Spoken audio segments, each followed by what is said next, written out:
What is up, everybody? This is Adam. Welcome back to Fouled Out. Matt is going to be joining me in just a moment to break down championship weekend for the NFL. I can't believe that we're already championship weekend. There are only three more games remaining in this year's NFL season. And as excited as I am for these last three games, I'm also getting kind of depressed that football is almost over. We are coming off of a 4-0 divisional weekend. 4-0 for me, 3-1 for Matt because he decided to bet on the Bills, which is never a good idea. Bringing our totals for the postseason to 9-1 for me and 8-2 for Matt. The best postseason we've had on this podcast was a couple years ago. We only had 3 losses. So we're looking pretty good with only 3 games left, but I cannot wait to break down these games and blow it. That'll be super fun. Before we get started, quick shout out to my dad as well. He texted me all his divisional picks before I actually made my picks on this podcast and said 49ers, Lions, Ravens, Chiefs. There you go. No need to do the podcast. So he was 4-0 as well and gave me the Chiefs pick, reminding me that we are Patriot fans and we never, ever bet on the Bills. So shout out to him. 4-0 weekend for him as well. Last thing before we get started, remember to reach out to us, fouledoutsports@gmail.com. We really appreciate you guys listening, and we would love to hear your feedback on the podcast, what's working for you, what's not, or if you just want to chit chat with me and Matt, we're open to that too. You will not get any spam mail from us, and you will not receive a manifesto from me unless the Patriots pick J.J. McCarthy 3rd overall. And then, at that point, you might not want me to have your email address. But until then, reach out to us. We'd love to hear back from you guys. Let's grab Matt and let's talk about championship weekend. Let's go.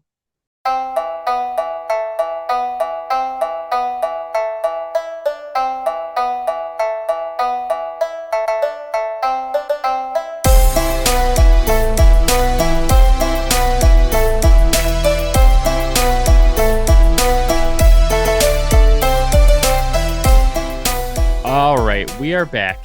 Matt is here, fresh off of potted plants. NFL divisional weekend.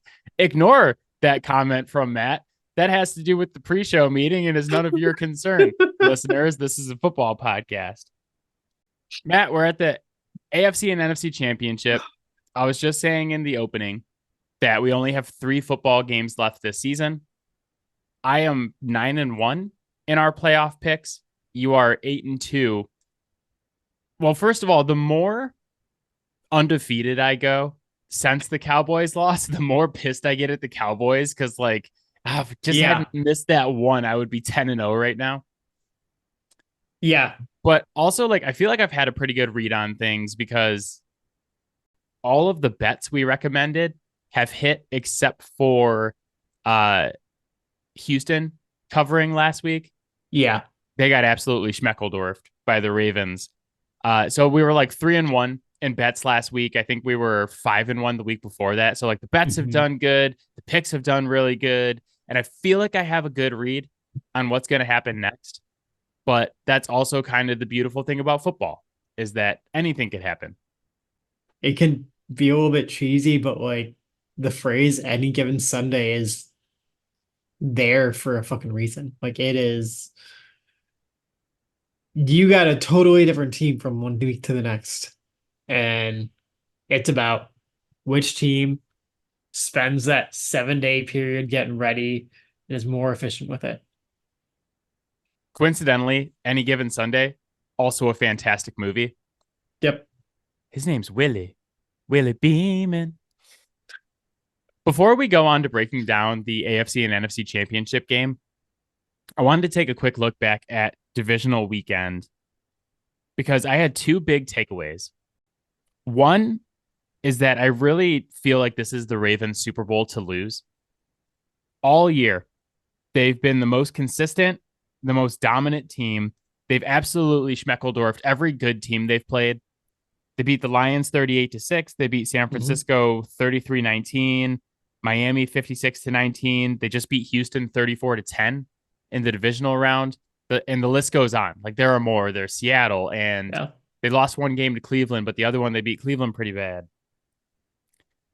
After week 17, Baltimore had the 3rd highest DVOA of all time, only behind the 2007 Patriots and the 1991 Washington football team name redacted. They just became the first team ever to have a DVOA of over 50% through the divisional round of the playoffs. Not even the 2007 Patriots had a DVOA that high this late into the season. And the Ravens are at 55.2. So it's not like they're barely over. They are 5% over in terms of DVOA. So we're not talking about the best team in the league at this point. We're starting to get into, is this one of the best teams of all time territory if they can win the Super Bowl? And I say all this to say that if this year has taught us anything at all, is that the Ravens will absolutely not win this Super Bowl. Because everyone is jumping on the Ravens bandwagon right now. Absolutely everyone. And it's well-deserved after all of the things I just listed, after what they did to the Texans on Saturday. Like, they look like, from the eye test, the best team in the league. All of the stats back it up. But we all know that when everybody starts jumping on you this season, that's when you lose. I'm very nervous for them this weekend. The NFL is very, very clearly a business. And keep in mind, they are legally entertainment, not a sports organization.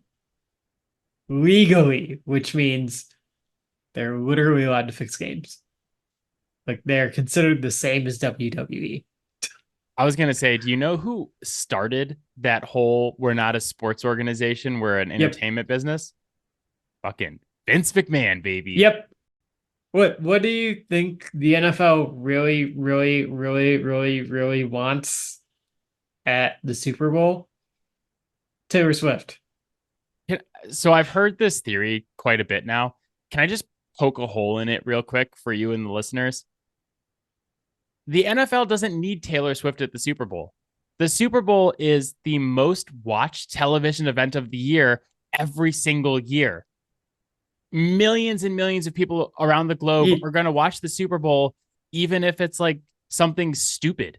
That here's the thing that you're missing here, though. Roger Goodell would absolutely slaughter every puppy on this earth if it meant that the NFL could make one more penny. That's probably factually correct. So, well, okay. For the purposes of the podcast, just because I don't want to get sued for libel and slander, that's probably not correct, but also that's probably factually correct. Roger Goodell would probably do that shit. It's most likely hyperbole, but you get my point. It could be hyperbole, but it also could not be. So that was takeaway number one, is that the Ravens, this is the Ravens Super Bowl to lose. This is Lamar Jackson's Super Bowl, absolutely his Super Bowl to lose. Takeaway number two, if you bet on the Buffalo Bills against a good playoff team, you might as well light your money on fire. I don't know how this game could have possibly been set up any better for the Bills to finally beat Patrick Mahomes. Bills fans for years now have been saying, oh, just wait till we get them to come to our place and then see what happens. Well, this is the worst Patrick Mahomes team we have ever seen with him as starting quarterback. Yeah. And they beat you. They came to your house and they beat you. Josh Allen was great on Sunday and they beat you. You outrushed them. You won the turnover battle and they beat you. I don't ever want to hear about the Buffalo Bills as a contender ever again. This was your shot, because now, after this loss, you go straight to cap hell. Don't pass go. Don't collect $200. Straight to cap hell. Before the season, we talked about, is the Buffalo Bills window shut? Yeah. And we said, you know what? It's getting close, but there's just like a crack open. Patrick Mahomes just walked into Buffalo and slammed that motherfucker shut. it's done because like this team is going to look completely different next year with all the Hmm. cap concerns they have. Guys are going to be getting cut. They're going to be letting dudes go. They got to get under that cap. Yeah. This was your chance at Yeah. home, and you couldn't do it. I'll even go a step further. I won't consider their window potentially being open until Sean McDermott is not coaching this team. So I agree with you. And we talked about this over the Yeah. weekend. That's like everybody's going to blame Tyler Bass for Hmm. missing that field goal. But it shouldn't have come down to that. It's so many missed opportunities. Mm-hmm. The thing that bothered me too is we sat here last week and said, you know, if the Bills commit to running the ball for 3 hours, they'll win this game. And the Hmm. reason I picked the Chiefs was like, I don't trust the Bills. I don't trust them to do that. Sure enough, they're running it down the Chiefs' throat. And then when it comes time for the big drive, you're down by 3. Josh Allen's got the ball. They're like, you know what? We're going to throw this motherfucker deep. It's hero ball time. Yeah. Incompletions down the field, not getting it done, completely abandoning what's working for the majority of the game. And they paid the price for it. I mean, there was a lot of plays where you could argue like, oh yeah, the Bills could have made these plays, the Chiefs could have made these plays, but like the fact of the matter is it never should have come down to one missed field goal in Buffalo. You let it, and when you let things like that happen, especially when you're a team like the Buffalo Bills, a bad thing is going to happen because bad things always happen to the Buffalo Bills. I know that there's this like weird group of people out there too that'll come back and say like, well, really the Chiefs should have won by more because of the fumble out of the end zone. That's the worst rule in football. I'm sorry, but again, turnovers are bad. Fumbling the ball is not okay. Fumbling out of the end zone has to have a consequence. That's the fucking consequence. And you learn real early on in like Pee Wee football, don't reach out the ball unless you absolutely have to. Also, just like stupid coaching on the Chiefs' part. You're like, what, past the 5 yard line going into the end zone? You have Isaiah Pacheco, who's just been running over people all night. And you're like, you Yep. know what we're going to do? We're going to run a jet sweep with Marquez Valdez Scantling, a guy who hasn't been able to catch passes all season. That won't go wrong. Like, I really do just feel like coaches outthink themselves sometimes. Yeah. And they're like, you have Patrick Mahomes. And if you're going to take the ball out of Patrick Mahomes' hands in that situation, at least give it to Pacheco, who's been a safe option and has been really good in the red zone. But Yeah. no, they're like, we're going to give it to this guy. Watch how cool my play is. And they deserve to No. lose. They Yeah. deserve to lose, but they didn't because it's the damn Bills. And the Bills are in that category of teams where it's like Minnesota, Detroit until this year for some reason. Well, for a lot of reasons. The Chargers, you know, all these teams that we're like, we're going to bet against them in the playoffs. And people don't count the Bills in there because they're like, they have Josh Allen. The Bills are absolutely contenders. Well, guess what? I'm here to tell you that if you bet on the Bills, you might as well just set your money on fire. Like the Joker in the Dark Knight. Just earn it all because you're not going to see it again anyway. Like that. That was the straw that broke the camel's back for me with this entire regime for them. Like, it's not a Josh Allen thing. I'm not on Josh Allen. Like, until that regime is no longer there in Buffalo, like, count me out. Since you brought Josh Allen up, there is something I want to say about Josh Allen. So before the game, Fox or NBC, whatever channel it was on, showed this whole like vignette that they put together of Tom Brady versus Peyton Manning and compared it to the rivalry between Patrick Mahomes and Josh Allen. What has Josh Allen ever done to be mentioned in the same breath as Tom Brady, Peyton Manning, and Patrick Mahomes? He's 0-4 against Patrick Mahomes and Joe Burrow in the playoffs. He's never made a Super Bowl. What has he done? He like has more turnovers than any other quarterback in the league over the course of the last few seasons. He can't beat Patrick Mahomes. Like, I think there's a really important distinction between Patrick Mahomes and Josh Allen. And that is that Josh Allen is one of the best quarterbacks in the league right now. Patrick Mahomes is one of the best quarterbacks in league history. Yeah. Already. He's 13-3 in the playoffs, which is tied for 7th most wins of a quarterback ever. If he wins one more game, he will be tied for 3rd most ever at 14, with guys like Peyton Manning and Steve Young at 14 wins. He's been a starter for 6 seasons. Josh Allen is a flash in the pan who we will not remember after he retires. He is not Peyton Manning. He is not Drew Brees. He is Phillip Rivers.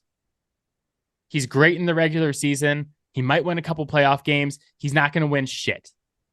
Nothing important. I mean, we'll see what he ends up doing, but like he's got to earn it. Like that, I think that's my biggest gripe with all of this is like this is clearly sports media trying to stir something up because they think it's a story. Like you're not even making the guy actually earn that kind of cachet. Well, in what world is Josh Allen versus Patrick Mahomes a rivalry? You have to win for it to be a rivalry. You know what? Like immediately after that like crazy playoff game that went to overtime, okay, I hear it. But it has gone downhill so hard for him in that sense. Since then, yeah, like you got to go out and actually win a playoff game against him. This was the chance because like they're going to be paying Josh Allen a shitload of money for the foreseeable future. They go to cap hell next season. They're negative $45 million over the cap. Guys like Tre'Davious White and Rasul Butler and Gabe Davis and maybe even Stephon Diggs, they're all gone next season. You're about to be looking at like wide receiver 1 is Khalil Shakir. It's like Shakir, who I like. Dalton Kincaid and James Cook. That's your weaponry next season around Josh Allen, which like, you know, it's not bad. Those are good players, but like just this Bills super team contender thing is going to be over. I don't know that it'll be that drastic. I mean, you'll probably see some guys restructure to kick the can down the road so that it becomes cap hell another year. But yeah, it's not gonna be the same just stacked up team.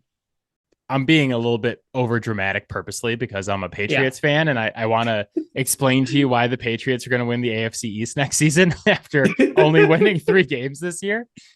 But like the cap hell thing, you know, we've seen it with the Saints the last couple of years where it's like they're negative $65 million over the cap. How are they ever going to get down there? But somehow they always do. Yep. But like it affects you. It doesn't always affect you in the big ways, like where you got to get rid of a Stephon Diggs. But it does affect you in the ways where like you have a lot less depth. Yep. You know, and you can't add guys like you would like to. You know, you got to rely more on like rookies and you really got to make sure you're hitting your picks. And you can't afford like luxuries. Like I was looking at the cap and like guys who actually have a cap savings if they cut them.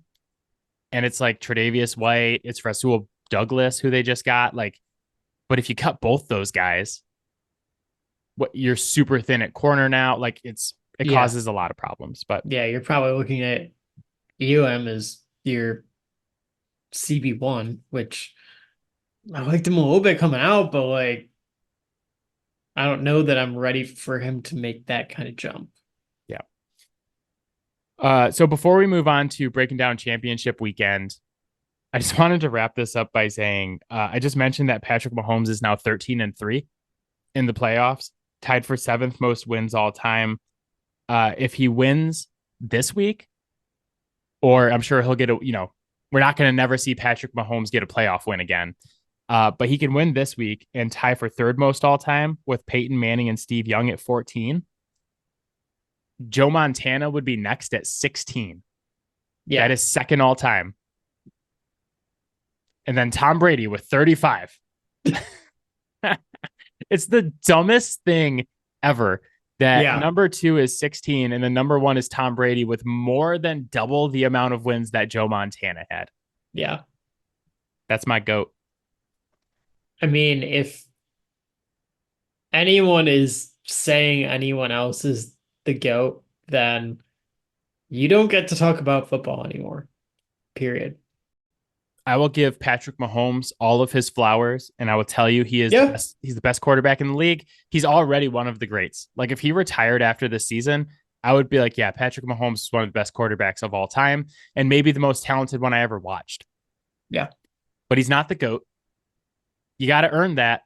And when Patrick Mahomes earns it, in my opinion, I will be the first one to come on this podcast and be like, he's officially taken over as the GOAT for me. That is the day that the podcast dies. Well, you will not come on this podcast and say that shit. It's never going to happen because 1, he has to win 7 Super Bowls at least. Yeah. 2, he never beat Tom Brady in the playoffs. He's 0-2. AFC Championship Super Bowl. He never beat Tom Brady. Patrick Mahomes can win 10 Super Bowls. He never beat Tom Brady in the playoffs. It's like the smartest thing for Tom to just retire when he did, because he's like, you know what? I got 7 Super Bowls. I have an undefeated playoff record against Patrick Mahomes. So no matter what Patrick Mahomes does the rest of his career, we can all sit here and just say, well, he never beat Tom Brady when it mattered. Yeah, I mean, he kind of dragged it out for a little bit there too. Like, the Tampa Bay Super Bowl made me nervous because I was like, God damn it, Tom, if he beats you, and you're 1-1 against him, then I lose some credentials. But no, I really do think that Patrick Mahomes is the most talented quarterback I've ever watched in my life. I don't know that it's close. Still never beat Tom Brady in the playoffs, though. Weird. All right. 3 p.m. Sunday. The AFC Championship. Kansas City Chiefs at Baltimore Ravens. The Ravens currently favored by 3.5. If we didn't just build up this game enough by looking at divisional weekend, this is the matchup between the best quarterback of his generation versus a team that, if they win the Super Bowl, we might be talking about them in the greatest teams of all time conversation. Mm-hmm. Not to mention, I would imagine Lamar is probably getting the MVP as well. Yes. So I'm gonna throw up because I keep saying nice things about Patrick Mahomes, and I have another one coming later. But I've reached the point where I think we need to rename the AFC Championship game to the Patrick Mahomes Invitational. Patrick Mahomes has been the starting quarterback for the Chiefs for 6 years. He has now made 6 AFC championships, and he has played 5 different quarterbacks. He played Tom Brady, who he lost to, Ryan Tannehill, Josh Allen, and Joe Burrow twice, 1-1 against Joe Burrow. When you have a quarterback who's this good, no one is ever going to beat him until the AFC playoff or until the AFC championship, because you have to have a team that is as good as the Ravens, or like a team that is as complete as the Ravens to beat him. Because this is the worst Patrick Mahomes team we've ever seen. The Bills were the second best team in the AFC, couldn't get it done. We've seen like year after year, these teams kind of can't get it done against him, except for the Patriots a while ago and then the Bengals once. Like, it's one of those things where he'll at least always be like the second or third seed in the AFC. Yeah. You know, unless like one of the teams in their division has like a crazy season. And it's going to take like a team being like an actually legitimately really good team to beat a not so good team that is quarterbacked by Patrick Mahomes. If the Chargers can ever stop being the Chargers. I would say that that is the greatest threat to pushing him into the wild card. But that is the biggest if that I could possibly say. I feel like there is no amount of like changing the GM or the coach that could fix the Chargers. It has to be a full on exorcism. Like, that's it.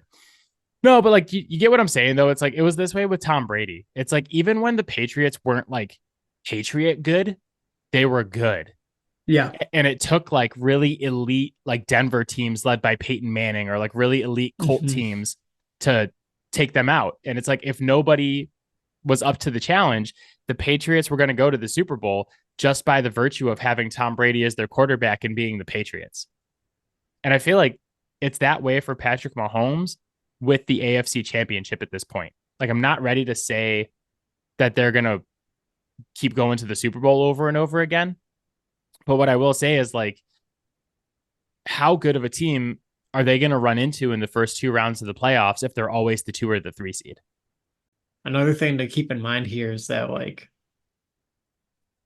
a lot of these quarterbacks in the AFC, like how much is he living rent free in their heads? Like really, the only guy that's gotten it done and got past him is Joe Burrow. Out of the guys that are, still there. It's Burrow and Brady. And like that's it. Like we can look at a Josh Allen and it's like the only way for him to get that out of his head is to literally get past him. And it's gonna be the same for Herbert and you know everyone else. Because he amassed this presence and legend so quickly in his career that playing against him in the playoffs like raises the stakes so much higher than just playing a playoff game. We mentioned Vince McMahon earlier. This is like in WWE when a wrestler becomes bigger than the belt. Yeah. Like Brock Lesnar was this way in WWE. It's like even if he wasn't the WWE champion, he was so imposing and such like a big draw that matches against him were like sometimes bigger than whatever was going on for the championship. It's like, oh yeah, like CM Punk is going to fight Roman Reigns for the championship. Oh, John Cena's taking on Brock Lesnar. So that's the main event. And it's like Yeah. you almost push the championship down the card because it's such a big deal. That's like the most WWE analysis you're going to get on this podcast. Uh, that's why whenever I'm ranking quarterbacks now, I always have Patrick Mahomes number 1, Joe Burrow number 2, because Joe Burrow is the only guy that's active who's beaten Patrick Mahomes. And until we see other guys do it, there's always going to be that feeling of like, well, can anybody else do it? Do we just have to rely on Joe Burrow or like Tom Brady to come out of retirement and take this guy down?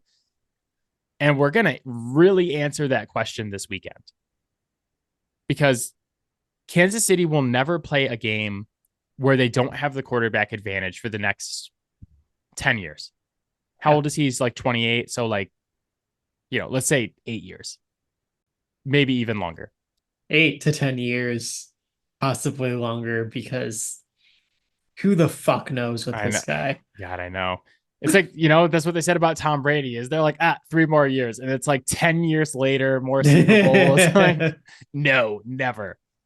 I think Tom could still play if he wanted to. I really do. Yeah, I mean, I don't think he'd necessarily be his best, but like he would definitely be a top 32 quarterback. He'd be a hell of a lot better than a lot of the guys I watched this season. I can tell you that. It's not like it's a high bar. So the Chiefs will never play a game where they don't have the quarterback advantage. But the interesting thing about this game is that while the Chiefs have the quarterback advantage, Baltimore has literally every other advantage. I can't think of anything on the field that the Chiefs do better than the Ravens, except they have Patrick Mahomes. Yeah. And even though that's an advantage, this is going to be a game where it's a smaller advantage than most games because Lamar Jackson has played out of his goddamn mind this season. So, like, yeah, I'll give it to Mahomes, but goddamn, has Lamar Jackson been good? Offensive line, running game, passing game, defensive line, linebacker, like literally everything. I think Baltimore is better at special teams.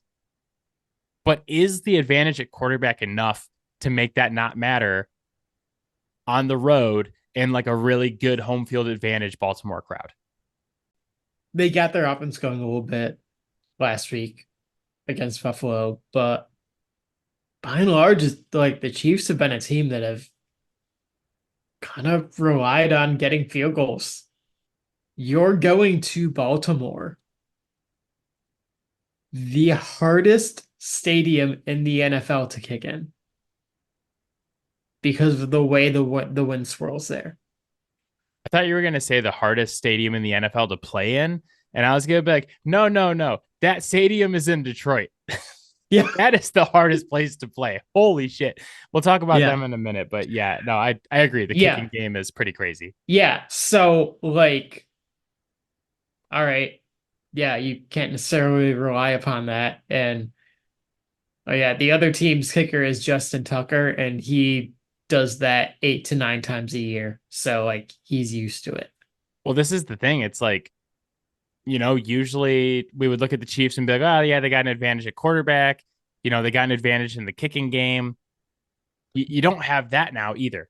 Tucker is a better kicker than Butker, even though Butker is a good kicker. It is kicked very well. But like, yeah, it's like I'm saying, every single advantage is to Baltimore, except for one, which is the biggest one.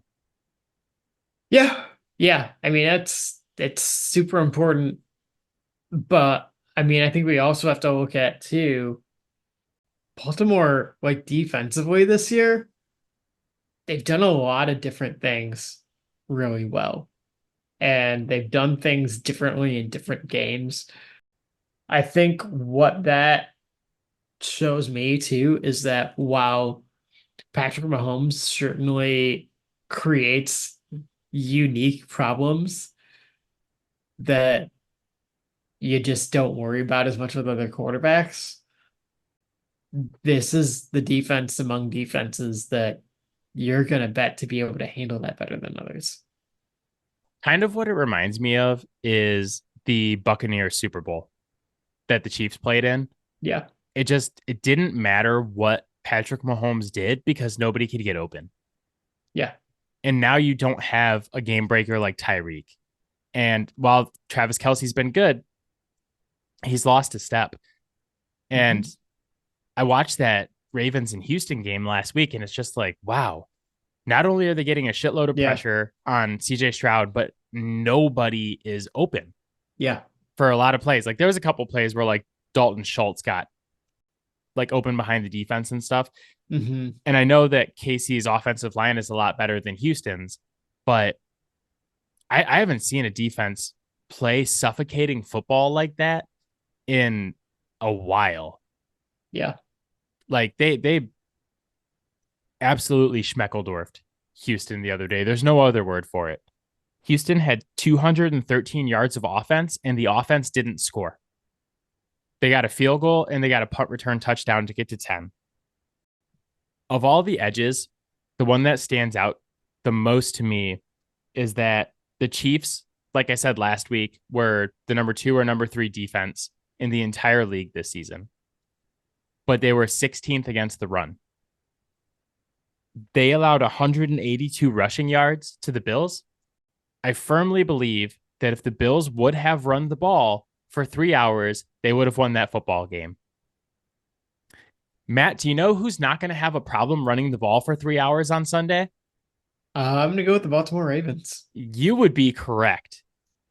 I don't know what Kansas City really does on either side of the ball. I trust them to score some points because they have Patrick Mahomes. Yeah. But I don't think it's going to be enough because I also think that Baltimore is just going to pound this ball down their throats for 3 hours. because that's Yeah. ultimately what they want to do. You have the best rushing quarterback in the league. You have like all these running backs and all these guys you want to get the ball to. Like, I just don't know how Kansas City gets it done on either side of the ball this week. Mike McDonald has been so in his bag this year. Like, he's going to get a lot of head coaching interviews. And I mean, especially if Harbaugh ends up going to Michigan, he's probably going to get that interview. But Yeah, I know. I was watching the Ravens on Sunday and I was like, did we already hire our coach? Is it too late to interview McDonald to be the yeah, Patriots next coach? Because I was blown away by how good that defense played. And like, I know the defense has been good all season, but this just seemed like next level to me against the Texans. And I think a lot of people want to use that to discredit the Texans and just be like, oh, well, CJ Stroud's young and he was on the road. Like, no, man, that Texans team was hot. They were playing really good football, and they yeah, went into Baltimore and just got absolutely shut the fuck down for like they could get nothing that entire game. It was like 10-10 at half, and it was one of those games where you're like, how is this not 31 to nothing right now? yeah. It's Now, madness. which I mean, I guess a little bit of that is a credit to D'Amico on holding down the fort a little bit on the defensive side of the ball, but that defense is fucking nasty. Despite it not being a defense that is viewed as like high profile as some former Ravens defenses, like it is kind of one of those units that like, yeah, no, they can go ahead and win a game or a Super Bowl all on their own. They're very good on both sides of the ball. The way they got to their like 55% DVOA is they're like 20% offense minus 20% defense, almost 10%, 10% on special teams. So like it is truly a team that's dominant in all three phases of the game. Yeah. So my pick for this game, I am picking the Ravens to beat Patrick Yeah. Mahomes. And I am going to pick them to cover the 3.5. When the line opened the other day, they were minus 3.5 and the minus 3.5 was plus 100. And I smashed it like instantly. I was like, this is not going to last. Right now, the minus 3.5 is minus 115 on FanDuel. And interestingly, it's showing that the percent of money on the spread and percent of bets on the spread is 50-50 right now. Interesting. Yeah, I was like, man, the only thing that would stop me from picking the Ravens and betting a ton on them is if like 83% of the bets are on the Ravens.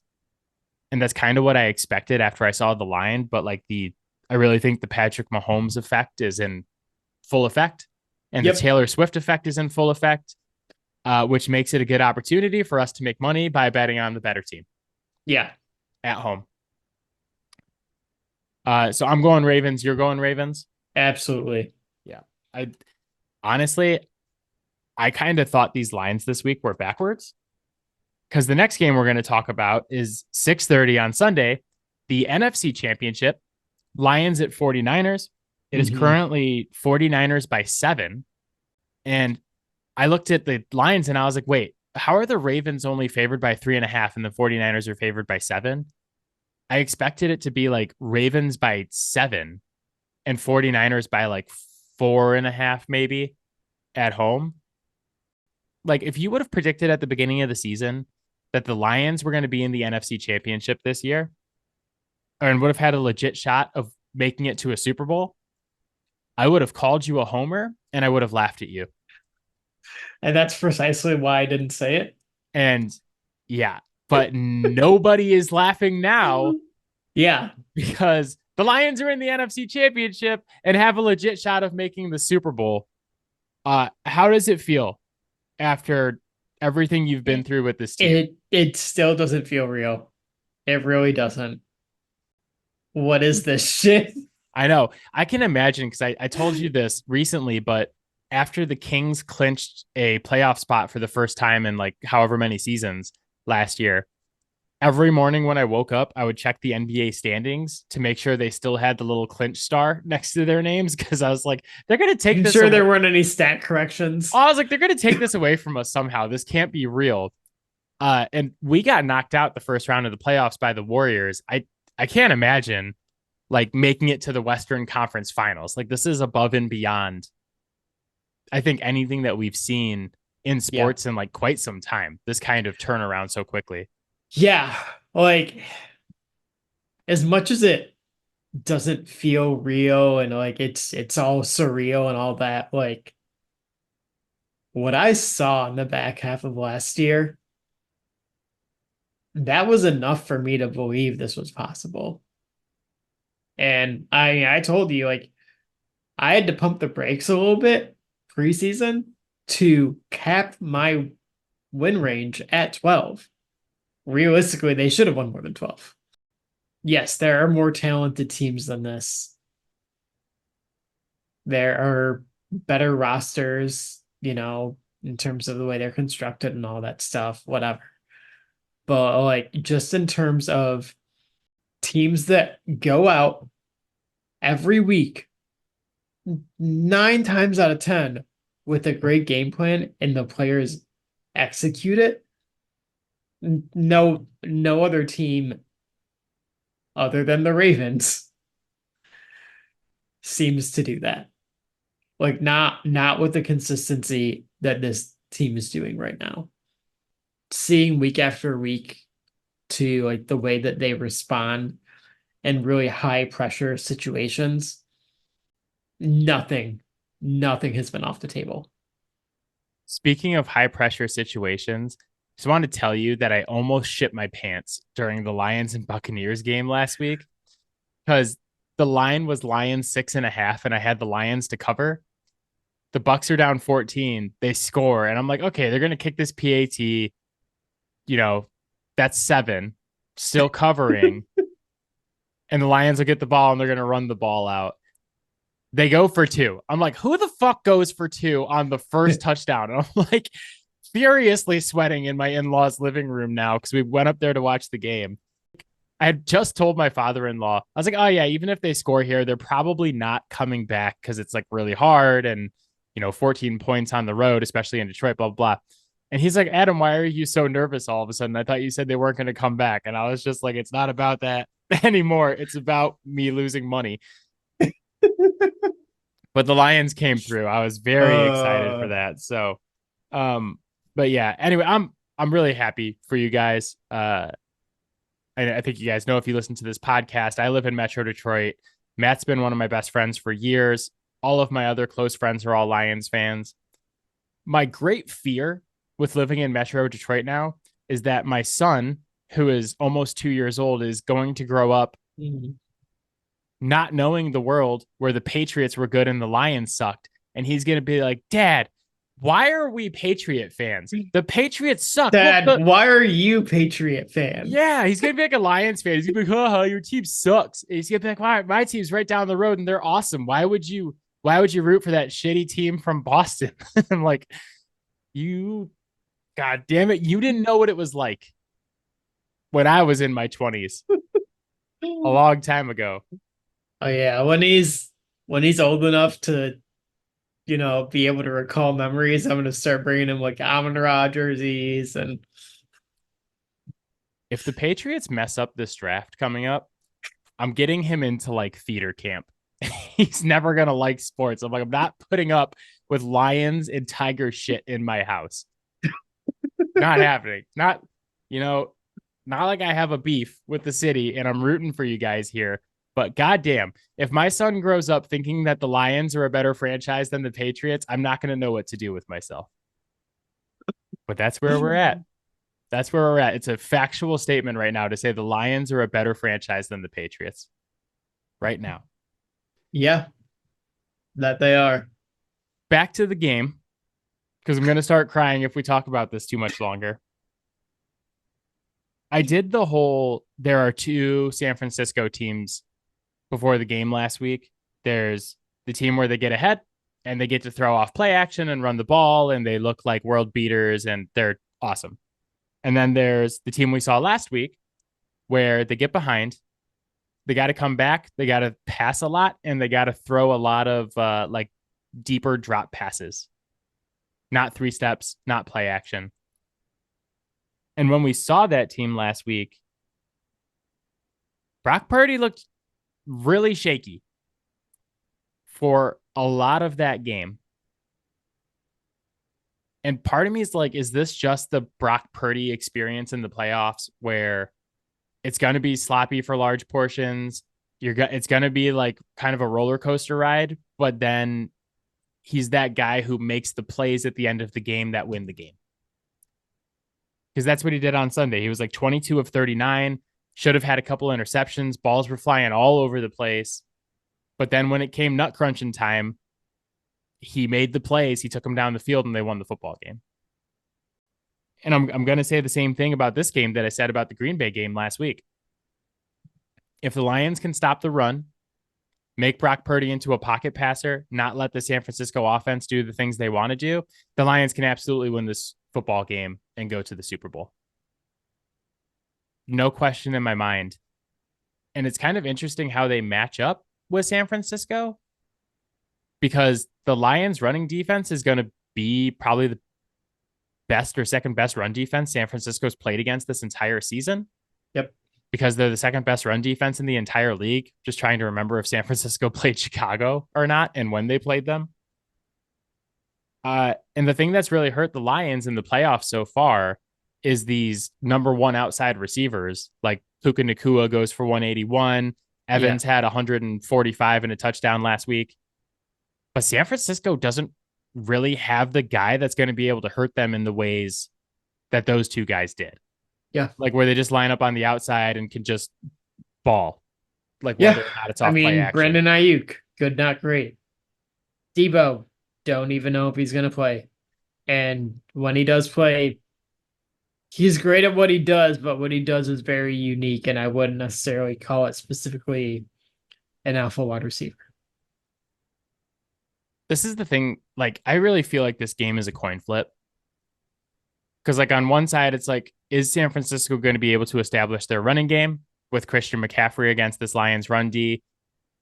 Are they going to be able to hurt him through the pass game? Is Deebo Samuel going to play? Because, like, in a game that you feel like is going to be tight like this, a guy like that playing makes a massive difference. Yeah, it does. And how healthy he is. And, like, on the other side, though, it's like San Francisco's defense is kind of, like, uniquely equipped to be a foil for the Lions offense and like what the Lions want to do. Because the San Francisco also has a very good run defense. They were top 4. And they're like linebackers and some of the safeties are like, you know, they have Fred Warner, who's especially athletic and fluid for a linebacker, who's really going to be able to help on guys like Amon-Ra St. Brown and Sam Laporta and like things like that. And it's like, it's a really interesting matchup to me because like I can see both quarterbacks having a really good game. I can see both quarterbacks kind of shitting the bed. So yeah, the thing there for me at least with San Francisco's defense too, though, is that they've been very good against the run this year, but they do much better against teams that are more of a finesse build. Obviously, like we don't know the injury situation yet and who's going to be out there on Sunday, but if Frank Ragnow and Jonah Jackson both play, like I don't know that I'm as worried about their ability to shut down the run as some people might be. I don't think we're going to run for like 200 yards on them, but I think it'll be enough to open things up. And those defensive backs over there are quite vulnerable. They're not going to be able to shut down the combination of Amon-Ra, J-Mo, Josh Reynolds, Sam Laporta. I have not been super worried about this matchup for a while. But the big thing is, can we get a lead? can we get a lead in the first half?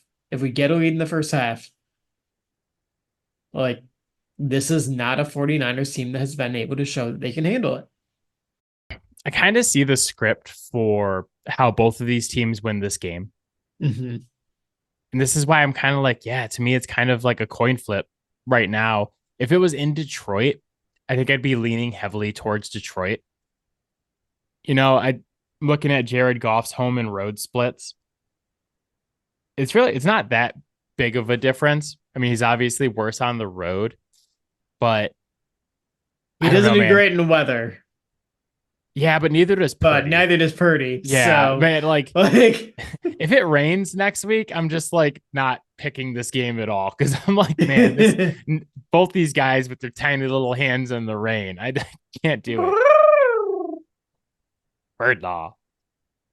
But there's part of me that's just like, are the Lions the team of destiny at this point? Like, does it just not matter? And it's just that like this team is going to the Super Bowl with everything that they've like gone through in the past. And like, because you see it sometimes, like when things turn like this, that these guys just get hot and they start believing and they just get going. And then like, it's one of those games where it's like, oh man, like it's going to be 50-50. It's going to be really close. And then like, do the Lions just come out and all of a sudden it's like 31-14 Lions. And we're just like, God damn, should have seen that one coming with how good they've been playing lately. I mean, like this is a San Francisco team that like they've been in and around the championship for a while, but they haven't gotten it done. And when they haven't gotten it done, they've responded by chirping a lot, as opposed to, the team that's like got all the momentum. You, San Francisco, escaped by a hair with your life last week. And like, obviously a win's a win, especially in the playoffs, but you're not coming out of that feeling good about it. So like I think that's a much harder job to kind of like reset and get ready for this, especially this kind of opponent,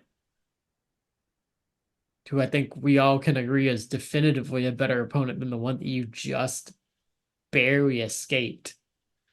My only thing about that, though, is that we talked last week about how they just took 2 weeks off and they're coming in and like playing this playoff game against a really hot Packers team. And like, are they going to come out rusty? And then the Packers and it kind of like played out exactly how we said it would. It's like, they're going to be a little bit rusty. The Packers are going to get a lead and then the 49ers got to fight back. And that's not something they've been good at.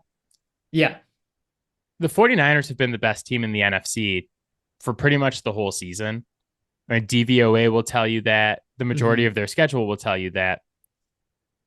Is it one of those situations where it's just like, wow, man, glad we just barely missed that. Now we're like sharpened and we're ready to play. Like we're not rusty. We didn't just have 2 weeks off. A win's a win's a win. You move on to the next one and it's a different game next week. But then also it's just like, man, I think, are they not going to have Deebo Samuel for this game? And then we have to hear the entire offseason of Robbie Gould bitching about how they would have won the game if they had Deebo Samuel. It's just a repeat of last year where it's just like, if only we had Deebo Samuel, we would have won that game that we lost by 40. There's also just like a little bit too much tape of them this year too. Like just showing up to games where they get hit in the mouth and then they're done. Kudos to them last week. Like credit where credit is due. You responded to it and got the job done. But like now you have to do that again the following week. So who are you going to pick for this game? Oh, I'm picking the Lions.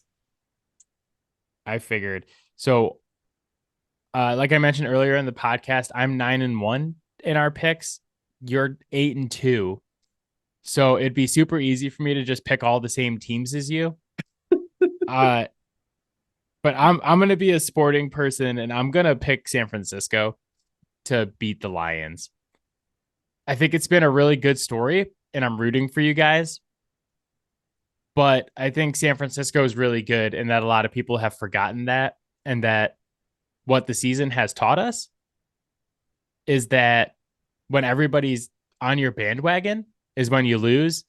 But then also sometimes when nobody believes in you is also when you win. So my full faith is not behind this pick. I really did not know who I was going to pick all the way up into recording. And I was like, you know what? I'm just going to go opposite of Matt just because I'm up by one game. And at least that'll make it fun. The only caveat I'm going to put on this is that we don't know if Debo's going to play or not. Yeah.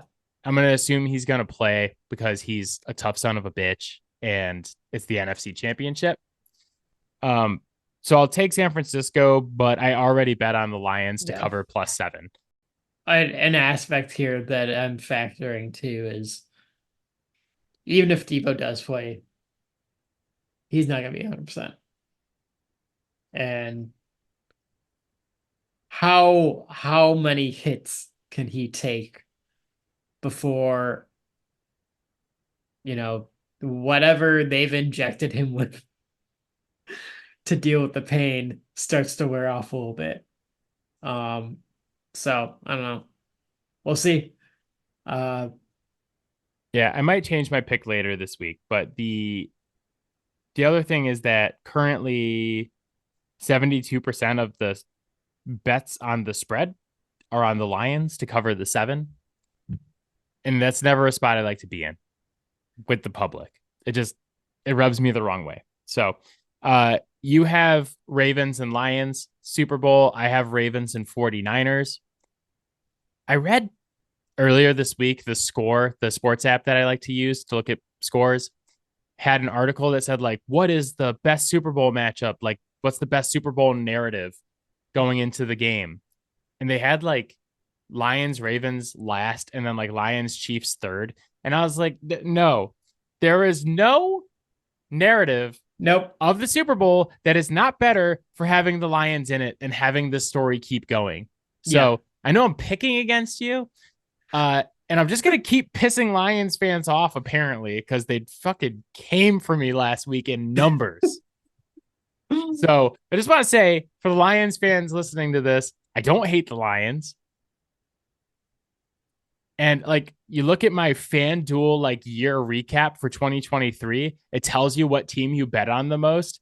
The team I bet on the most was the goddamn Detroit Lions. And I've already bet on them twice this year in the 2 games they've played. They've made me a bunch of money. I live in Metro Detroit. I don't hate the Lions. Contrary to what all of our followers on TikTok would have you believe, because they were pissed off last week, which may also be why I'm picking San Francisco, because I mean, I'm a small man. I'm a petty man. I assume many of those were the individuals who have a weird fixation on, hey, I really have to boo my ex in order to support my current team. For those who don't know what happened last week, I posted a TikTok video, or at Fouled Out Sports podcast on TikTok, about how it's bad to boo children. Like, Lions fans commented on it, saying that never happened, and I'm a liar, and I'm an idiot and a piece of shit, and a lot of other names that people will only call you from behind a screen, and that our podcast sucks and that it's not going anywhere because our takes are bad and I'm soft, and I've obviously never played football, which is also completely false. And they were all Lions fans, and people were calling me a Lions hater. I don't hate the Lions, obviously. I picked them to go 12-5, win their division. I picked them twice in the playoffs so far, and I still stand by the point that booing small children at a football game is wrong. So I think, like, the Lions fans as a whole, you guys just have to accept that you're a big market fan base and that you have a lot of shitty fans, just like any other big market fan base. Because we're not like Chicago, New York, like one of the really super like mega fan bases, that there's this illusion that we're a small market. No, we're fucking not. We're like a top 13, 14 market in the US. This is the thing, though, about having a sports podcast and posting things on social media. It's like, Yeah. yeah, you say something bad about like the Yankees or something, and people get pissed at you. Like I upset some people with what I said about Florida State missing the college football playoff this year. Uh, but a Houston Texans fan told me I should go kill myself earlier this year too. So like it's just all fan bases. It's Yeah. unavoidable. They're just crappy fans everywhere. Yeah. But the crappy Lions ones let me hear it on TikTok. And I'm petty. So, if we lose, I'm gonna go back and comment, reply to all those comments if the Lions lose this week, for sure. But I'll be nice to Matt. All right. Lightning round, Scolds and Bolds from the divisional weekend. It is your week to go first with your bold. Kind of going back to credit where credit is due. We've talked a lot this year about how like Lamar and the Ravens, but largely Lamar needed to come out and win a playoff game or two. And like they fucking did it. And I'm granted, like the scoreboard wasn't necessarily as severe as it really looked on the field, but like they dominated that game, and Lamar played like the MVP that he is. Good call. My bold of the week is the Patrick Mahomes Travis Kelce connection. I know it's another nice thing about Mahomes. I'm going to throw up. Yeah. Patrick Mahomes and Travis Kelce broke the record for most TDs for a duo from a quarterback throwing to a pass catcher in NFL history. The previous record was Tom Brady and Rob Gronkowski at 15. Patrick Mahomes threw 2 to Travis Kelce this weekend, giving them 16 total. Tom Brady, also giving credit where credit is due, tweeted out that they are beast, and anytime that you break one of their records, you must be doing something right. I agree with that. Very impressive. Who is your scold for the week? Me. For This is a first. because I took the coin toss of going with Buffalo. That I mean, I don't know how much more I need to say on that, but my lesson has been learned. I will not be fooled again. You know what it reminded me of? The Minnesota pick from last year. Yep. Because we know what's going to happen with Buffalo. Yeah. And I talked myself out of it last minute because I was going to pick Buffalo all year. I was like, I'm going to pick Buffalo to beat the Chiefs in the wild card rounds. And then all of a sudden, the fact that it was in the divisional round in Buffalo made me change my mind. I was like, yeah. no, I was like, if any team's going to get hurt like this, it's the Bills. So, yeah, that's a fair one. My scold, I'm going to try to make this as quick as possible, but it's something I'm very passionate about, is NFL owners who are creating what I like to call compound mistakes. If you are not familiar with Adam's theory of compound mistakes, it's when you make a mistake and instead of it being able to recognize it or admit it, you make another mistake to try to fix or cover your first mistake, often making it way worse than it was the first time.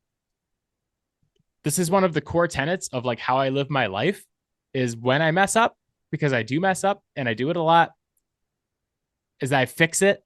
And I really think that honestly, like one of the most important skills you can have in any walk of life is to be able to recognize when you've made a mistake and not make it worse. Sometimes you can't fix it, but if you can't fix it, you cannot make it worse. Well, the Cowboys and the Eagles decided to make their mistakes worse this week. They made the mistake of hiring Nick Sirianni and Mike McCarthy. Yep. They are now making the mistake of retaining those coaches in one of the craziest and most fertile coaching cycles we've ever seen. There are so many good candidates to interview. There are big names. There are hot coordinators. Like anything that you would want out of your coaching hire, it is available right now. Yeah. And you're not even going to look because you want to retain Mike McCarthy and Nick Sirianni. Neither of you are even remotely interested in saying like, hey, Pete Carroll, are you sure you're done coaching? This is what I'm saying. Is like you can go any route. You can interview Pete Carroll or Bill Belichick, like a long-term established coach. You could like Yeah. interview a hot coordinator like Ben Johnson or McDonald, who we were talking about earlier, Mike McDonald. Yeah. You could go any route, and instead you don't even want to take an interview because you want to stick to these guys who have constantly failed you. I think we need to add another team in there. Titans. Yeah, that was an interesting hire. Yeah. Yeah. So the Tennessee Titans said, we're done with Mike Vrabel, universally regarded as one of the best head coaches in the entire NFL. And their hire for his replacement was Brian Callahan. He's been a good football coach in his career and his current roles, but I don't think anyone was really looking at him as a high-profile head coach candidate. Yeah. So this is exactly my thing, is that not only did you make the mistake of hiring these guys in the first place, you either refuse to admit it or you can't identify that it was a mistake for some reason. And now you're going to pass up on potentially amazing coaches because you want to stick to this guy. And it's like in a couple of years from now, when Ben Johnson's one of the best coaches in the league, it's like, oh yeah, wow, maybe we should have fired Mike McCarthy and interviewed him at least. So it's honestly, it's one of the core tenets of how I live my life is not making compound mistakes, and watching other people do it hurts my soul. Like I'm like, oh God, I hate the Cowboys and the Eagles, but it just hurts to watch. It's like, I kind of feel bad for their fans. Like if they weren't Cowboys and Eagles fans, I would actually feel bad for them. Own your mistakes and then figure out how to get better from there. Like just own it. Just fucking own it, because it's gonna follow you. Yeah, it's just like Matt giving himself the scold of the week. Own your mistakes. Move on. Yeah. But that is it for us. As always, Fouled Out can be found on Spotify, Apple Podcasts, Pocket Cast, Overcast, anywhere you get your podcast. You can hit us up on Twitter at Fouled Out Sports. You can find Matt on Twitter at Matador_defense. Wait, don't hit us up on Twitter. Yeah. Yeah. It's a cesspool. You don't need that. Email us at Fouled Out Sports. Email us at fouledoutsports@gmail.com. Really appreciate you guys listening. We'd love to hear from you, and go and look at all of the Lions fans taunting me in the comments on TikTok at Fouled Out Sports Podcast. It's a long name, but you can't miss it. The podcast is going somewhere. Damn it. I don't care what these mean people from Detroit say to me about how stupid I am and how dumb my podcast is. But I will be rooting for the Lions this weekend for you, Matt. I'll get over the pettiness to root for them. So I hope you guys all enjoy the games this weekend. Matt and I will be back next Wednesday with a championship weekend recap kind of podcast and like an initial look at the Super Bowl. And then the following Wednesday, we'll do our full Super Bowl preview and like make Super Bowl picks and stuff. And depending on whether or not the Lions make the Super Bowl, I might have something very special planned for the podcast before the Super Bowl. So let's all hope the Lions make it so that I can show you guys my awesome idea that I've come up with and started putting into action. All right, nobody ruined this. Nobody ruined this, especially the Detroit Lions this weekend. God damn it. So anyway, good luck this weekend, my friend, and everybody else. Enjoy the football games. Appreciate it. All right. Bye, guys. Bye, guys. Bye. Bye, Robin.